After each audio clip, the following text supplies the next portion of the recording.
Today, we are honored to host three experts on this topic. We have Amy Thompson, College and Career Counselor from York Community High School, also the President of the Illinois Association for College Admission Counseling. Damian Bracey, Professional School Counselor at Vista Valley High School and President of the Rocky Mountain Association for College Admission Counseling. And Karen Matthews, Counselor at Beech Grove High School, also President of the Indiana Association for College Admission Counseling. On behalf of the Navigate 2020 event sponsor, GoToCollegeFairs, I would like to extend a warm welcome to our panelists and thank you so much again for taking the time to present on this important topic. Let's begin. Great. Well, thank you very much. So as Scott said, I'm Amy, and I am in Illinois. Damian Bracey. I'm at Valley Vista High School in Surprise, and also the president, like Scott said, the president of the Rocky Mountain ACAC. I'm Karen Matthews. I'm a counselor at a small public high school in the Indianapolis area. While I am a suburban mom, I don't think I've ever asked to speak to the manager. Just saying. Not that Karen. Not that Karen. That's awesome. Great. And of course, now my slides won't advance. They've been advancing just fine until now. Hold on. There we go. All right, so I have the first slide, and we're talking about preparing for college, and it's kind of like the overview slide. This is a wonky year, right? So one thing I like about this presentation is we're gonna kind of talk about this wonky year and maybe some things that are different this year, but also we'll touch on some things that are typical. So you'll get a chance to see a little bit both sides of it.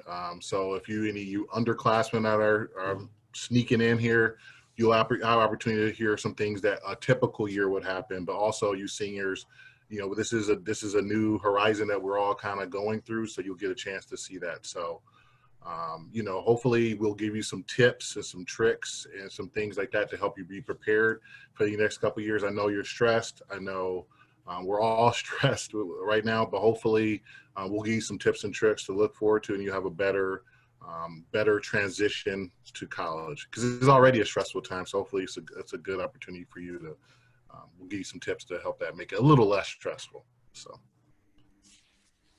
orientation. So you're gonna have an opportunity of some sort to have an orientation. It could be a virtual orientation again, that they'll have. Definitely you students who are already admitted and already made your decision, be checking that email to make sure they'll give those instructions on what that orientation will look like. However, if it's a typical, a lot of times there'll be icebreakers with other freshmen. If you are able to get on campus, there will be more of a focus on support services. So it's going to be, instead of that generic tour you get probably early on, like you did your junior year or early in your senior year, it's going to be a little bit more in depth, get a chance to see the more support services and things like that.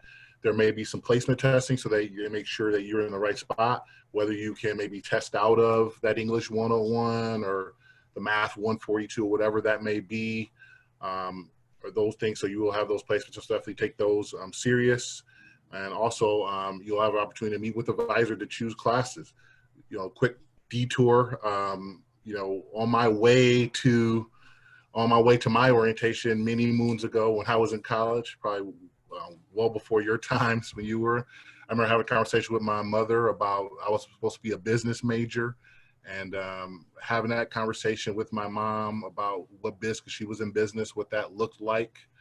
And I just totally was not turned on by it. I did not want to be a business major. So I actually changed my major in my orientation session. So, because they had said as a business major, I had to take economics right away. And the student worker that told me, that's a really hard class. And I was like, well, I don't want to do that. So I ended up changing my major definitely right then and there in my orientation session. So it could be a pivotal session at orientation for you. So.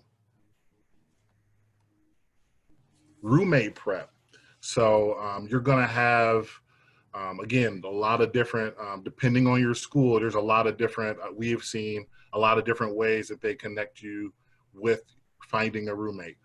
Whether there's a social media, I know down here in Arizona, they call, at ASU, they have what's called Devil to Devil, where it's a kind of their own social media site. So you're able to connect with other freshmen and things like that. Some have, like, I think at University of Arizona, they have kind of like a dating kind of thing, you know, what are your likes and dislikes? Do you wake up early? Do you go to bed late? Different things like that. So you have that. Sometimes they'll match you up by your major. Maybe you are able to have friends. You know, maybe you have your high school friends, you connect that way. It just really depends on the school. So definitely, you know, I'm sure some of you already have been doing that. But again, continue to, you know, find out what the best way to do it. I've heard horror stories of, you know, friends who, people who room with their best friend, and that was the worst thing ever. They're no longer friends anymore. And, you know, or they've had, you know, a stranger and their best friends, you know, some of my, you know, roommates, I'm still friends with them to this day. Again, many moons ago when I was in college. So definitely there is no real science to it. You know, it just happens. So definitely figure out kind of which way that is for you. Then coordinating texting with them. I mean, nowadays, I think the beauty of our technology these days is that we have FaceTime. You have all these different social media where you can connect with those students and kind of determine those things, you know, who's bringing the TV, who's bringing the couch if they allow you, all that good stuff. You could kind of get that and maybe probably get a chance to know that person really well before you even kind of get to school.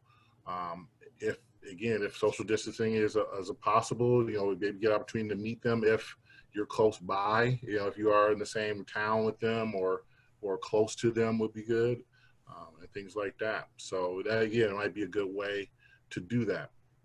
I think the last point is very important in that you set your ground rules, you know, and really have those courageous, like to say, courageous conversations early on. Because that can be, you know, that is something that can make your year difficult. I know I had a difficult time with my freshman year, but, you know, it is something you have to have those courageous conversations. What is allowable, what's not? You know, are you somebody that allows guests?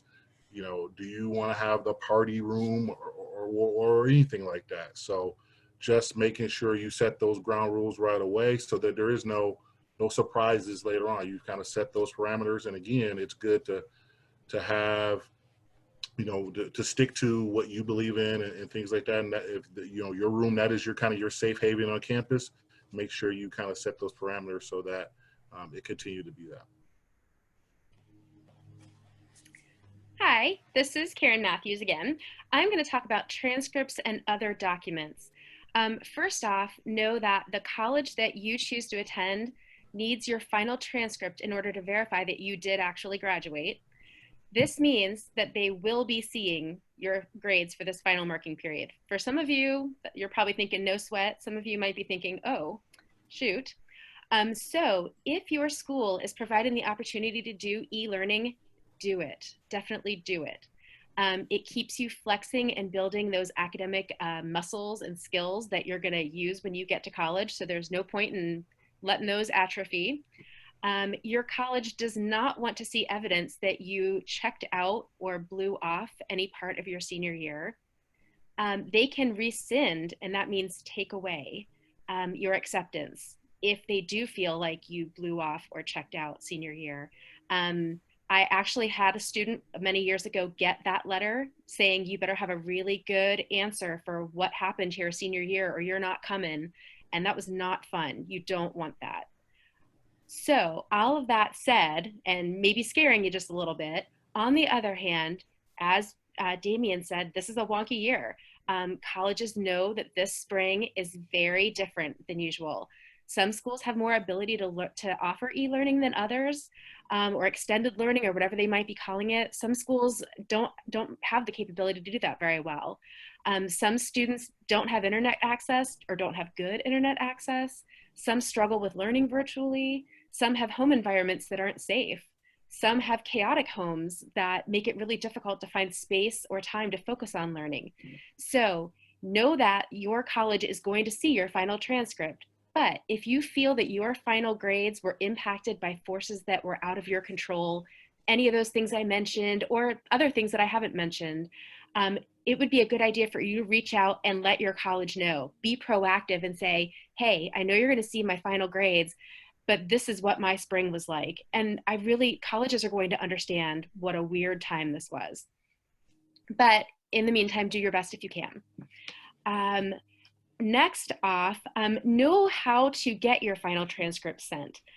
Watch your email and communication from your high school to make sure you know how to indicate where that final transcript should be sent.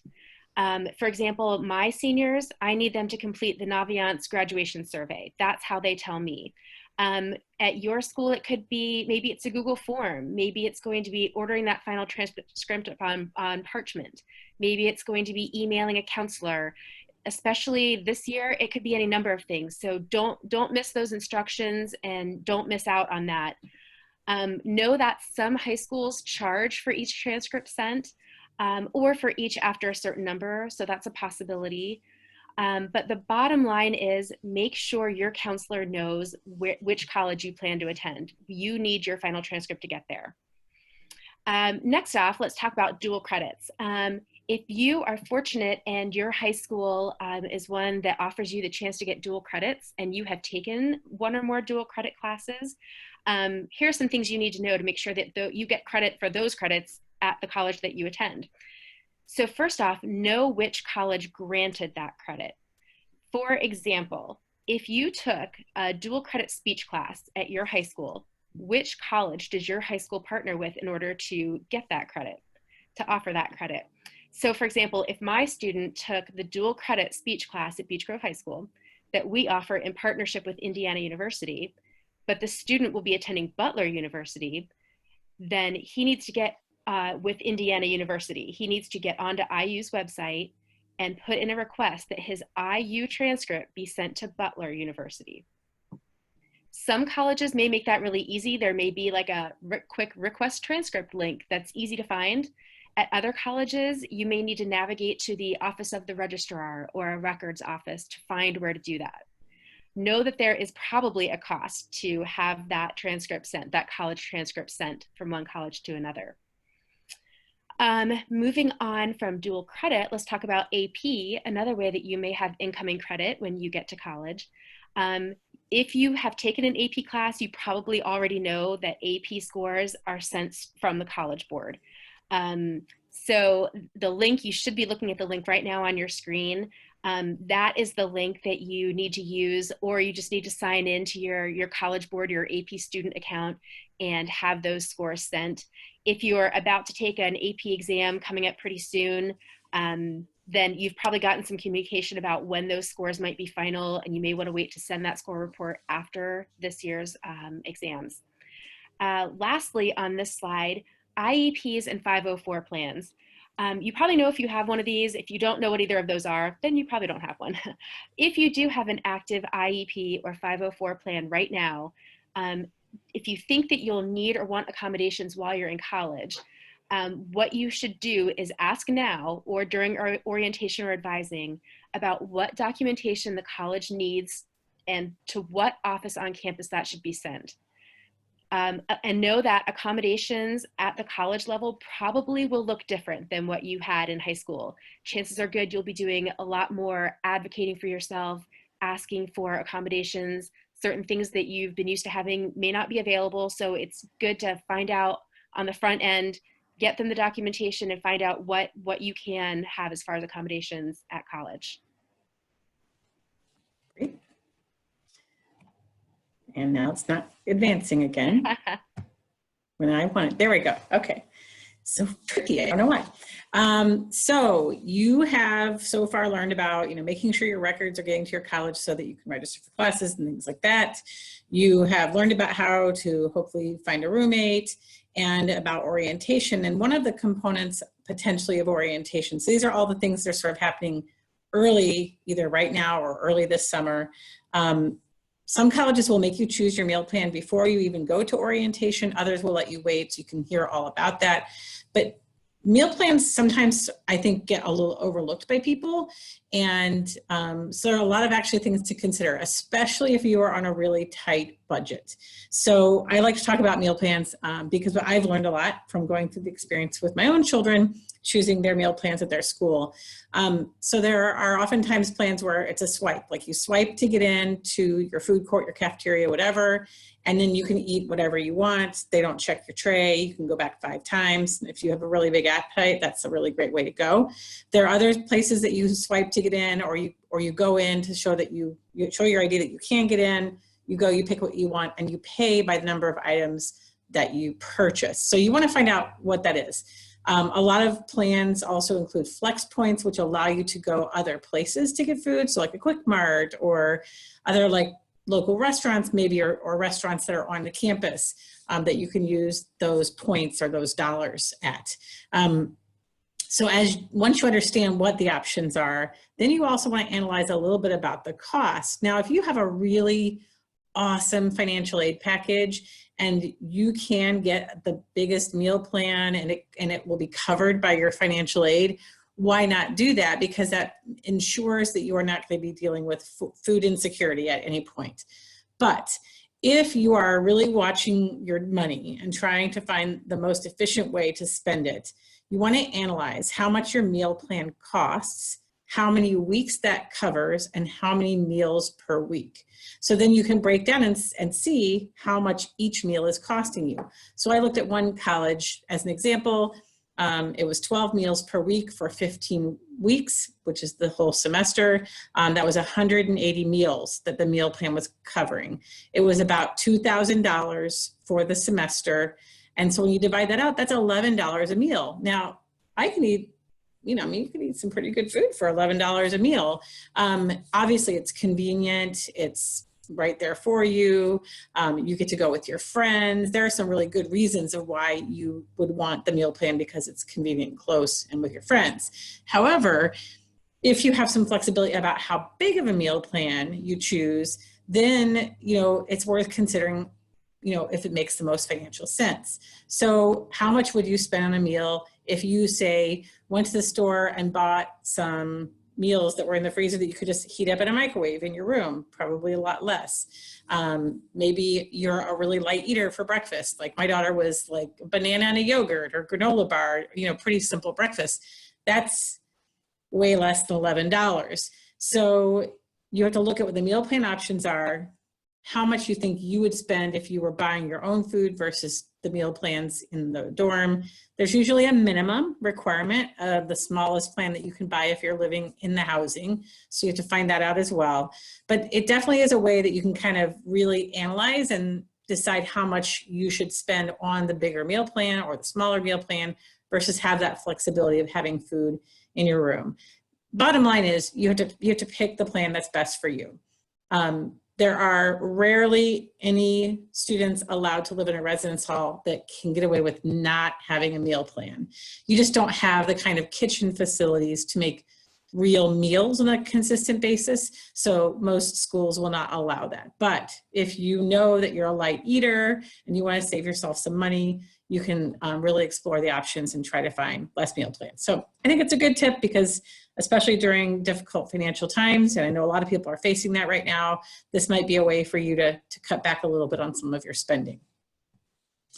The other thing that will start coming up is what you want to pack and what things you might need to buy for college. I know it's a big tradition for a lot of people to go out and buy all these new things, and you don't really have to, and especially if you're on a tight budget, don't feel like you need to do that. First, you have to analyze, what is your college already preparing? So for example, providing. So for example, when I went to school, we got a bed frame and a mattress and a desk and this kind of like bookshelf medicine cabinet-y thing. And that was it. There were 2 of us in a room.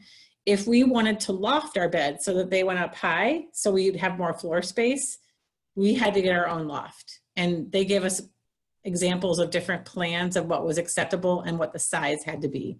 It was a super complicated.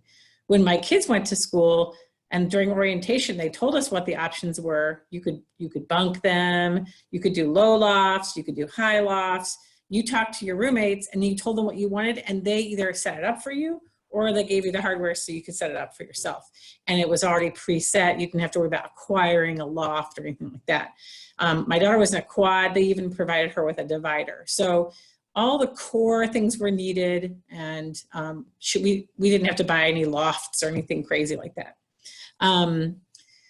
The other thing you'll want to find out is if they do provide a mattress, what size the mattress is. A lot of dorm mattresses are extra long twins, and regular twin sheets won't fit. I know that's crazy, but you know, you don't want to go out and buy the sheets and then find out they don't fit.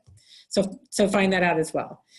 The other thing is decide what else besides those bare necessities you need. You obviously need sheets and bedding. You obviously need your clothes to take with you. The more things you decide you need, the more things you have to move. So please, keep that in mind. When I went to school, if we wanted to have a refrigerator in our room, we had to bring our own refrigerator. We were not allowed to have microwaves in our room. When my kids went to school, the school provided a refrigerator microwave unit that was pre-approved, and they knew it wouldn't like short out trip the breakers or whatever in the building.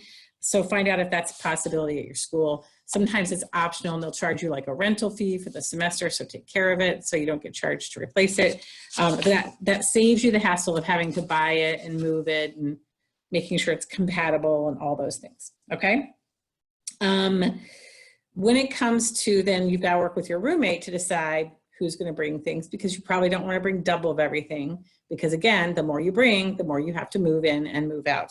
And particularly given the fact that this past semester, a lot of college students had to quickly pack up and leave campus, having less will make it a lot easier for you to do that.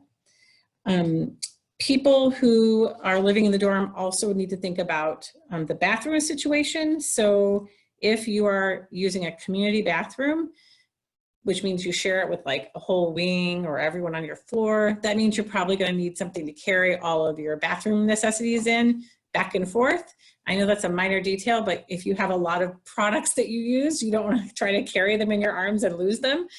If you happen to have like a suite style and you have a bathroom, then you may not have to deal with that. But you might have to clean your bathroom, which means now you need cleaning products. So there's like all these little things you have to think about. But if you have community bathrooms, they clean them for you, which is super nice. All right. Again, decor is up to you guys. I also suggest that you have some dishes, some basic dishes, because you don't want to have everything disposable, throwing it away. It's really wasteful. It's not good for the environment.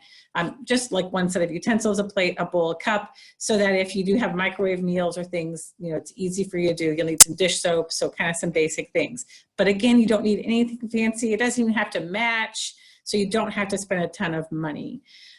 So if you're commuting, you don't have to really worry about any of those things, but there are some things that you have to worry about, whether you live on campus or you commute.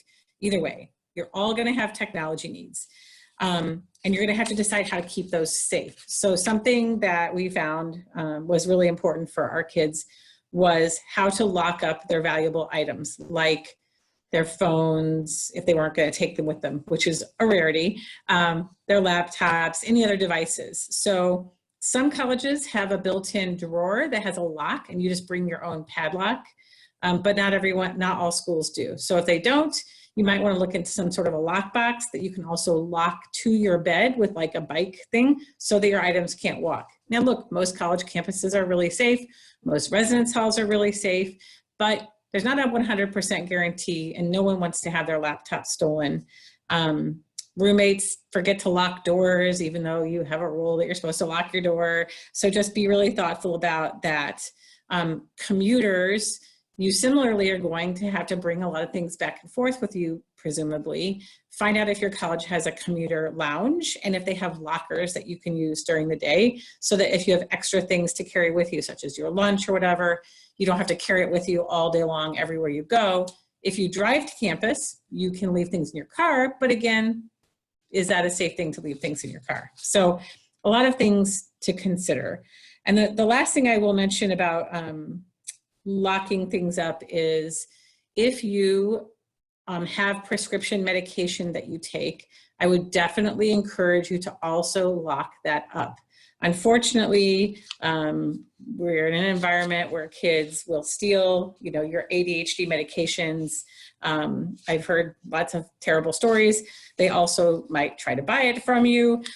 So don't do that, and never ever take anyone else's prescription medication without your own prescription. But definitely find ways to lock up the things that are valuable to you. Keep your keys with you so you don't lose your keys. And if you lose your keys in your dorm, to your dorm room, can be a very expensive cost to have that replaced and have the whole lock set of your door replaced. So don't lose your keys. Yes. Okay. All those warnings. So now you've got some things to think about in terms of packing and buying and organizing. What's kind of a bigger picture thing for you to think about over the summer is how to keep your brain engaged in a constructive way so that you keep that brain active, but don't stress yourself out either. So read books, anything that's going to require some degree of sustained attention, just to keep your brain in that game so that when you shift back to school full time, it's not as difficult of a shift. Do find some things that will challenge you. Develop that growth mindset. You want to keep growing. That's why you're going to college. So even some inspirational things might be a good idea as well. In addition to reading really good functional things, obviously do some fun things, but read your email and learn how to delete. I get very kind of anxious when I see some of my students' inboxes. I don't know how you guys can stand it. So now is the time. I know you've been getting so much email from colleges and you name it. Take some time, set aside some time every week to go through and clean and cultivate that inbox, because you also will be getting important email communication from the college you're planning to attend, or you may need to be checking their portal, and you don't want to miss any of those important things. And if you have a lot of excess email, it's easy for you to lose things. So now, or once you have, if you haven't made that decision yet, because some of you do have longer, then as soon as you have that decision made, please take the time and clean up that email. It will make your life so much better.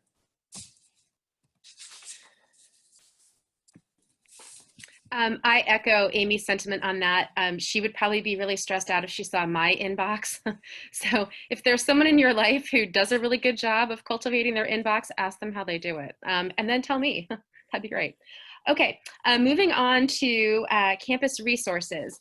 I think it's really important. I hope that every one of you is reading through every one of these questions right now of where would I go, or what would I do, or who would I contact for help if one of these things happens. I've heard every single one of these from former students of mine. Sorry. So know that things will come up during college, whether you're living on campus or not, and you will need to do some problem solving. The solution is not to give up, not to drop out, and not to run home. So think through these questions that are listed. Talk to people who've gone to college. Talk to people who are in college right now. Ask during orientation or advising. And when something does come up, reach out to someone you trust. Maybe your admission counselor, maybe your advisor there at college, maybe your RA, your resident advisor who lives on your floor, whoever. If they're not the right person for the issue, then they'll help get you to the right person. They might say, that's not my thing, but this office over here, that's what they do. So I don't want anybody to bail out of college because of a speed bump that, a road bump that they could have overcome if they had just gotten some help.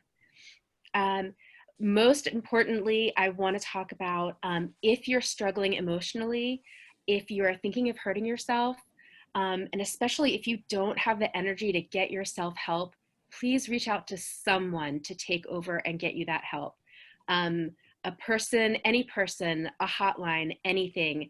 I had a student who was texting me from the basement of her dorm, one of my former students, and she was just sort of paralyzed there, and she got a hold of me. I was the person, and so I got a hold of somebody on campus, and they went and got her.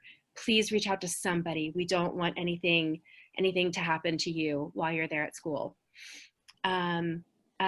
I saw a couple questions just real quick about IEPs and 504s. Those are special plans for students with either learning disabilities, learning challenges, or a specific sort of health concern that affects their education. So like I said, if you don't know what those are, you probably don't have one. Amy, if you want to move on to the next screen, thank you. This one's pretty self-explanatory. If you're hearing all the things that we're saying, you think through those things, take care of some things ahead of time, make some lists, make these plans, you're going to feel much more confident, and things will go much more smoothly when you get to college. So we probably have your juices flowing. Hopefully, we're going to help you make that smooth transition. And then once you're there, it's a whole new stage and things are a little different. At some point, you will probably be choosing classes and planning a schedule. Know yourself. Are you a morning person? Definitely not a morning person. That would be me. Have you found during this weird pandemic time a most productive or motivated time of the day for you? I had a sorority sister in college who was up and showered and dressed and hair dried and makeuped and ready to walk to class when I was just crawling out of bed. Different people are different. So 8 o'clock classes in the morning worked great for her. She wanted to get out there and knock it out. I avoided 8 o'clock classes like the plague. You can't always, but I think it's a smart idea to try to plan your schedule in a way where you are going to be the most alert and productive and able to learn. For me, having my classes scheduled back to back each day as much as possible worked best for me. My problem was if I had time to go back to my room in between classes, it got really tempting to take a nap or find another reason to not leave my room again and go back out to the next class.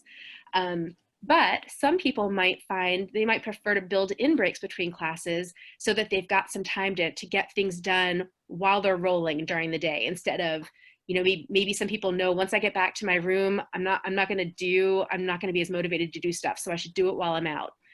Think about you and what's going to work best for you. If you do have a break in between classes, make a plan for where you'll go and what you'll do. Maybe you go to the nearest dining hall and eat lunch. Maybe you sit in a favorite spot on campus and get some reading done for a class. But try to find a way to make it productive and not have it turn into a nap in your dorm room that you then miss your next class. As a freshman, you may not have a lot of choice of when you pick classes.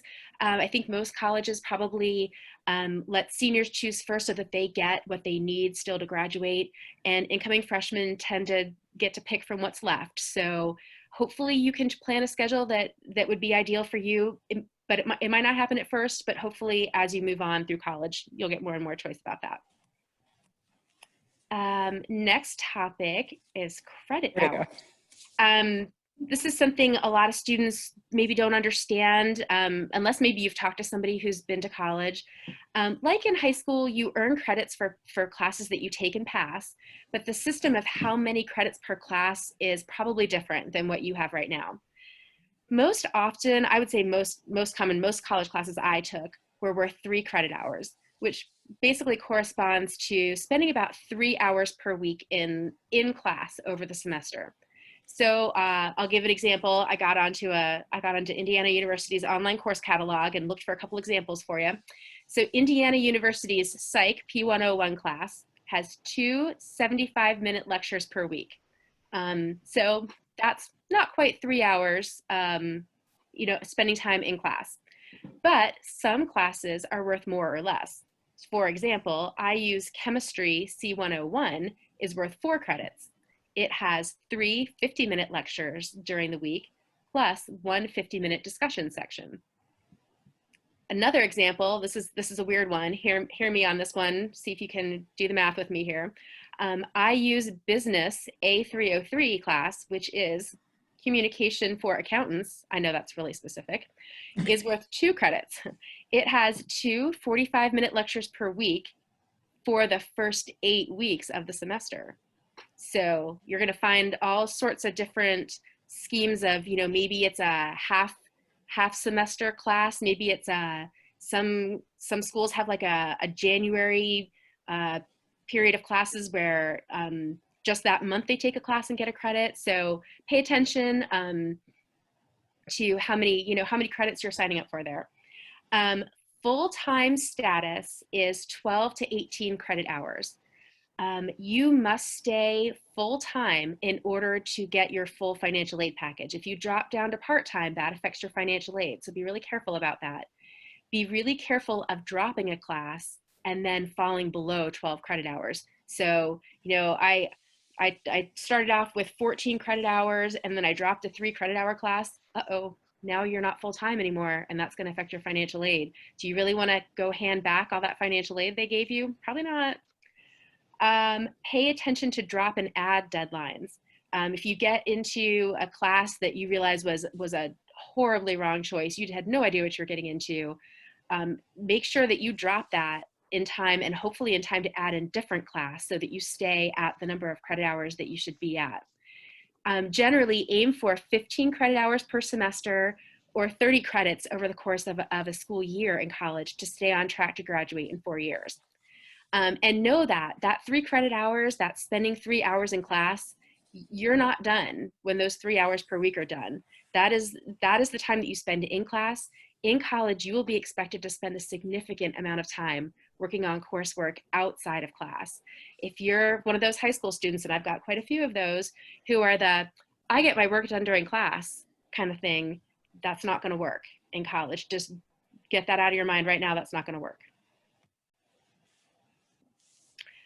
Using campus resources, kind of similar to what I said before, except for some other options. I think every single college I've ever visited or heard a presentation from talks about the tutoring centers, the writing centers, the math help centers, the professor's office hours. There is so much academic help available. So definitely take advantage of it. And in a lot of times college classes, your professor, your teacher person might have a lot of people in that class and might not catch on that you're not getting it. So you're going to need to take the initiative to get help if you aren't getting it. And don't wait too long for that. I mentioned office hours. That is usually something that professors are required to have a certain number of hours that they're just available to help in their offices. But there are obviously other ways to get help too, from other people you know, from people you're in class with, like a study group, all sorts of different ideas. As far as mental health, I would think most or all campuses at this point have exercise facilities, mental health services that are on campus, maybe off campus. A lot of times, I would say most, if not all, campuses have like a student health center for when you do get sick or need something in more of like a physical health sort of way. And there are offices that you may need to visit if you have issues with financial aid, if you've got questions. Usually Bursar is in charge of the billing and the paying your bill, or if you think there's a problem with it, there's a financial aid office if you think something's not right there, or if you want to ask for them to reconsider possibly, or have questions, not sure what something means on that financial aid offer. All right, staying healthy, just continuing that health conversation. Definitely, take opportunity. One thing that's cool about college is there's so many ways, so many opportunities to kind of stay active and involved voluntarily, or even, you can have it even in your schedule. The rec center, a lot of times every campus is going to have like a rec center where you can either rent out activities, whether it's volleyballs, yoga, anything you want to rent out. If you don't own it, you could probably rent out a rec center. I remember back when I was in college renting out, I didn't have a sleeping bag. We were doing a weekend kind of camping trip or something like that. And I rented a sleeping bag from there. All you do is show your ID, they check it out to you, and you have to go buy it. So there's so much stuff like that you'll be shocked how far just you being a student will get you in those kind of rec centers. There might be classes you can take where you can learn. Let's say, I know certain schools have like the golf class, work on your golf game, take a class and get credit for it, and things like that. Definitely down here in Arizona.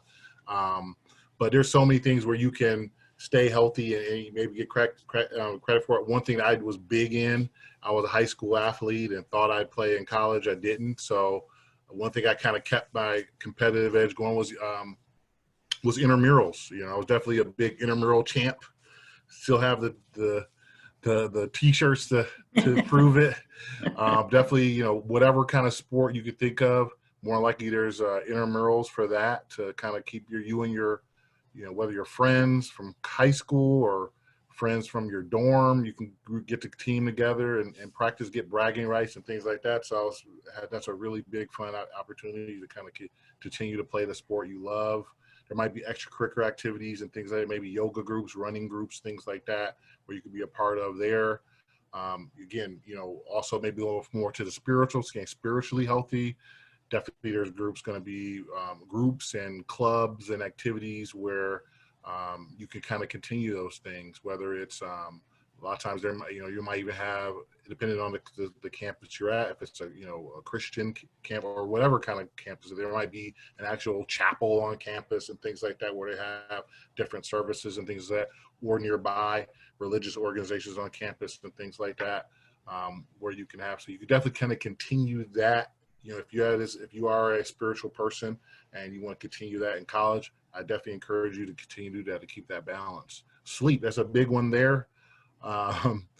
College, there's always something going on. It doesn't matter what, and that's not like in, high school where, mom's telling you, go to bed, Jimmy, and, you have to go to bed at a certain time. There's always something going on in college, and you could lose, sleep could be the first thing to go. But I encourage you to continue to get your sleep schedule so you can be healthy and do well and perform in class. But don't go too far.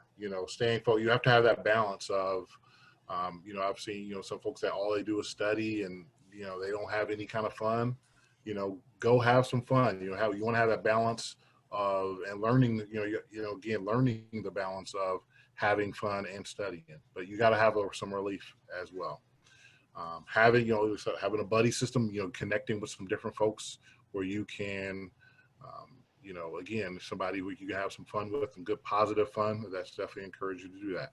Making good choices, having key campus contacts and people who can, contact your parents as well. Somebody who kind of knows you, and it's kind of like that anchor and things like that. So,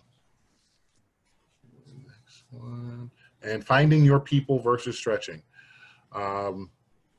It's, again, I would say, for me, college is my favorite time, which is why I do what I do, is, it was an opportunity for me to stretch. As you can see, I am an African-American male, went to a very diverse high school, and then where the school I went to, those of you that don't, I went to University of Wisconsin, Eau Claire, which was not diverse. So I had to stretch. I had to learn about myself and be able to reach out and connect with people that were not like me. And I value it to this day of learning about myself and learning how to navigate people that are different than me. One of my best friends was an Asian guy from Chicago, and we still to this day, one of my good friends. So learning those different things, learning about, making, just because you think they're your people per se, they may not have your best interests at heart. So learning to navigate, who truly has your heart, who your best interests at heart as well. And college is a great for that. Be an opportunity to join clubs. I was the vice president back in college of the Black Student Association. So being able to do that, get some leadership opportunities, things like that. I was an RA in college as well. Again, leadership, and again, stretching, learning how to, be a leader and being able to, having some, like I said before, those courageous conversations with your peers and things like that. Greek life, if Greek life is a big deal at your school, definitely, if you're interested, definitely encourage you to do that.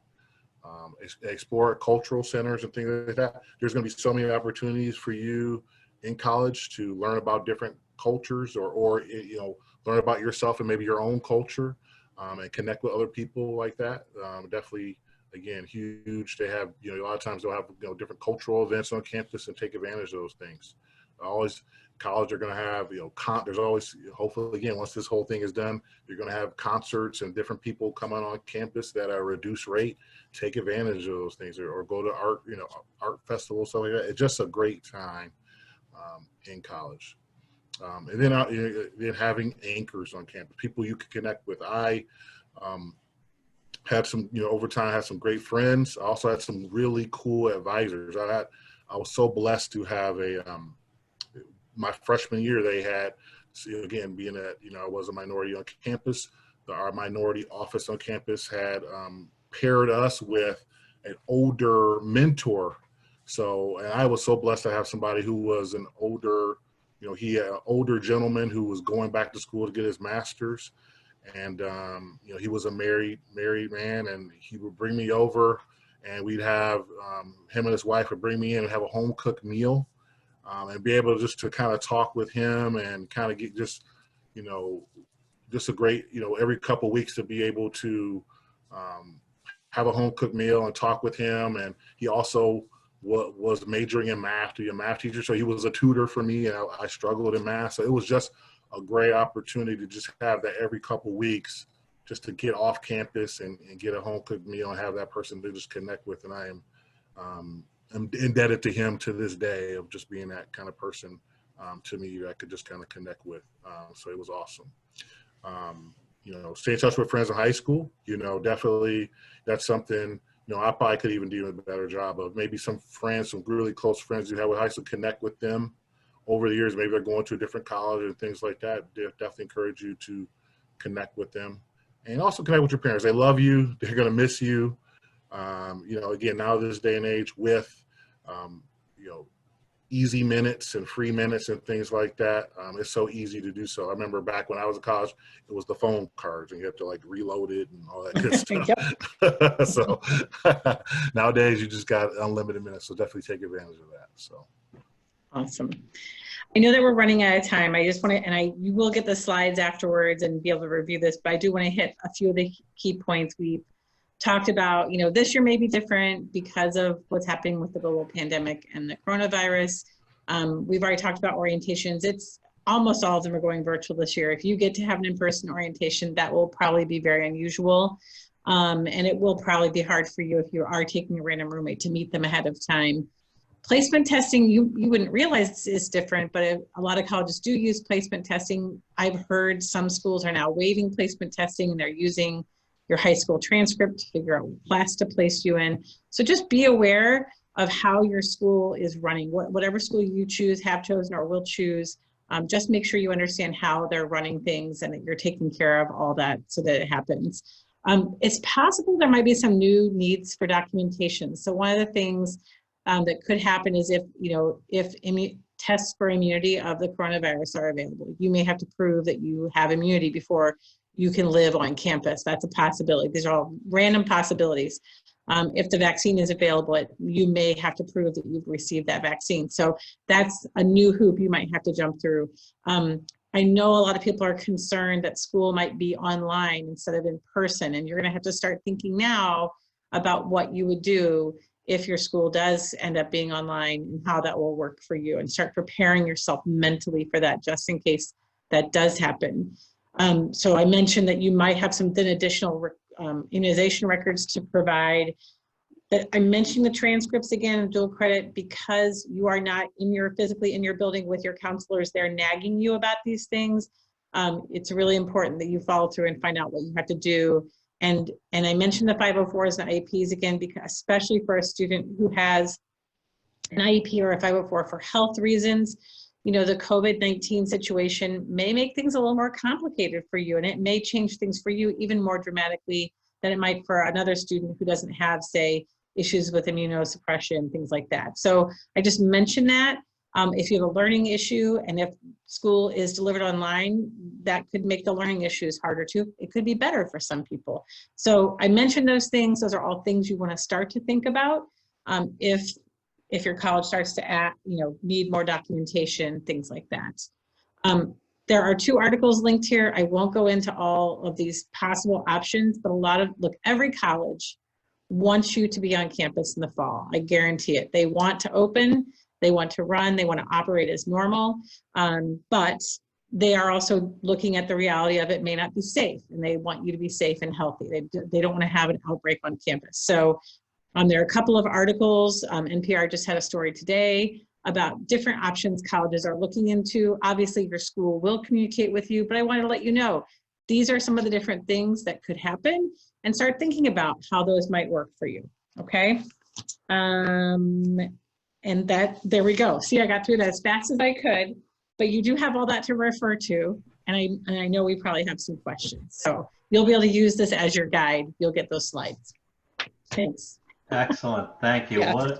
What a presentation, Damien, Amy, and Karen. I really thank you for that. And I never realized how valuable a good orientation program really is. But you know, for those that haven't been to an orientation, you gave them a real good taste with this. So yeah, real quickly, we have a few more minutes. I do want to get to some of the questions here. One of the first ones, just, is it too late for a senior to apply for a fall 2020 school year? I'd like to take that if that's okay. Yeah. I'm actually working with one of my seniors right now who, applied to a lot of colleges. Nothing really worked out.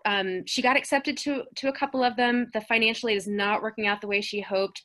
So she is applying to colleges right now. I would advise students to go to, there's a list, the National Association for College Admission Counseling, and the website is nacacnet.org, nacacnet.org, has a tool on their website where you can go and see a list of colleges who said, hey, we're still taking applications.